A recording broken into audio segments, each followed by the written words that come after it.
At first, we all sort of said a weed is something you don't want, something that's invasive, something that comes up in areas where you don't want it. But then over time we developed the idea that a weed isn't necessarily a bad thing.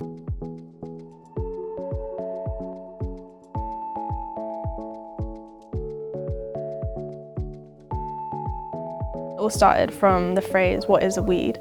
And we all kind of interpreted it in different ways, and we ended up coming up with how weeds are always looked down generally in society, and flowers are held on a kind of pedestal, and how that kind of reflects how society works as well. I would say weeds are something that people don't want them to grow. I don't think they should get gotten rid of, because a lot of plants help us be who we are today. So we've sort of taken the term of a weed and we want to flip it, because I think the stereotypical view of a weed is it's something you don't want, but we want people to see that if you nurture anything, it's good.